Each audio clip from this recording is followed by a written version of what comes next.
Good afternoon, students. Students, today we are going to start our new chapter of our history book, sixth chapter, Kingdoms, Kings, and Early Republics. Means in this chapter we will discuss about kingdoms, rulers, and early republic. So main points which will be discussed in this chapter are, first is changes in system of how some man became rulers. इसमें सबसे main जो मतलब points होंगे हमारे chapter में जो discuss करेंगे वो हमारे हैं. फर्स्ट में जो है वो है कि किस तरीके से रूलर्स को चेंज हो गए थे, कि कौन रूलिंग पावर में आएगा या फिर किंग कौन बनेगा किस तरीके से. So changes in the system of how some man become rulers, कि कुछ लोग किस तरीके से रूलर्स बन गए थे, पहले स्टार्टिंग में कैसे थे और बाद में वो किस तरीके से बने थे. ठीक है.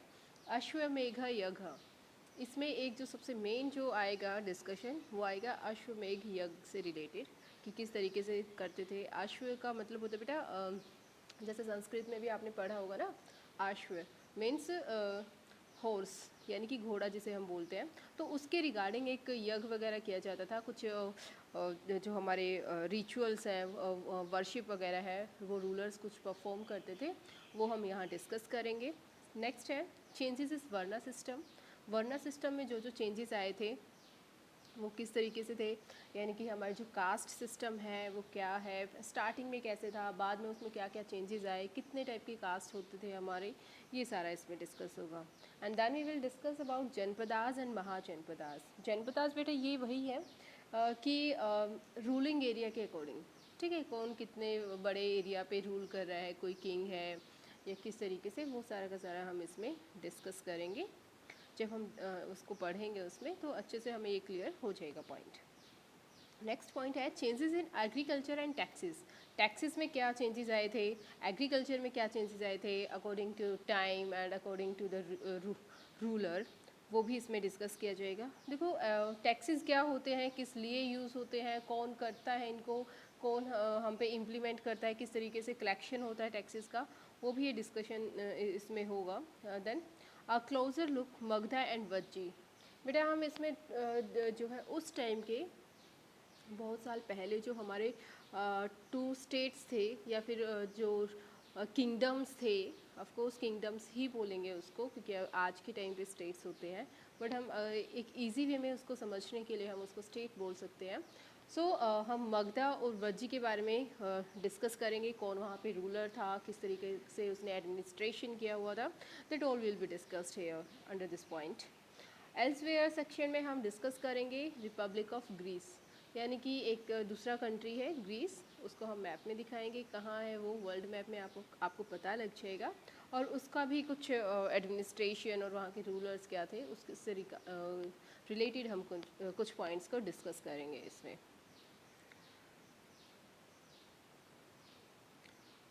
So in this slide you can see the heading how some man become rulers. बेटा देखो रूलर्स किस तरीके से बनते हैं, और कोई ऑफ कोर्स कोई पीपल ही होता है, कोई एक ह्यूमन बीइंग ही होता है जो रूलर बनता है.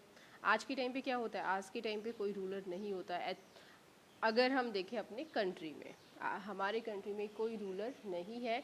हमारे कंट्री में कोई रूल करता है तो वो हमारी डेमोक्रेसी है, और डेमोक्रेसी ऑफ कोर्स वोटिंग के थ्रू ही एक गवर्नमेंट बनती है, वो हमारे लिए काम करती है. ठीक है. लेकिन उस टाइम पे ऐसा डेमोक्रेसी का कोई सिस्टम नहीं था. कुछ लोग थे जो रूल करते थे किसी भी एरिया को. तो उसमें क्या था, ये देखो फर्स्ट पॉइंट है अराउंड 5000 ईयर्स अगो, यानी कि 5000 ईयर्स से पहले की बात इसमें डिस्कस कर रहे हैं हम इस चैप्टर में. जनास चूज देयर रूलर्स, मीन्स जो जन होते थे बेटा, जो लोग होते थे वो डिसाइड करते थे कि उनका हेड कौन बनेगा. ठीक है, जो भी उनका ग्रुप है, जो भी उनका उस टाइम पे है, वो डिसाइड करते थे कि कौन उनका हेड बनेगा, कौन उनका लीडर बनेगा, या फिर कौन उनका रूलर या किंग बनेगा. उसके बाद है but around 3000 years ago, but उसके बाद में कुछ टाइम बाद, यानी कि 3000 ईयर्स अगो, अगर आप आज से हम पहले की बात करें, we find some changes taking place in the ways in which rajas were chosen. But बाद में कुछ ऐसे चेंजेस आए जिसमें कि जो रूलर को हम सिलेक्ट करते थे या डिसाइड करते थे कि हाँ ये हम पे रूल करेगा, तो चेंज हो गया। हाँ तो बेटा इसमें क्या बताया है, जैसे कि एक पर्टिकुलर एरिया है, ठीक है, ये एरिया है, इसमें क्या होता है कुछ लोग रह रहे हैं, ठीक है, उनके कुछ ग्रुप्स हैं, तो वो डिसाइड करेंगे कि हमारे इस एरिया में जितने भी लोग रहते हैं उनका कोई हेड हो। हेड मतलब वो होता है कि जिसके सभी चीज़ें जो भी वो बोलेगा, जो भी वो रूल्स डिसाइड करेगा, they all have to follow those all rules. Okay, so ये वो डिसाइड करते थे।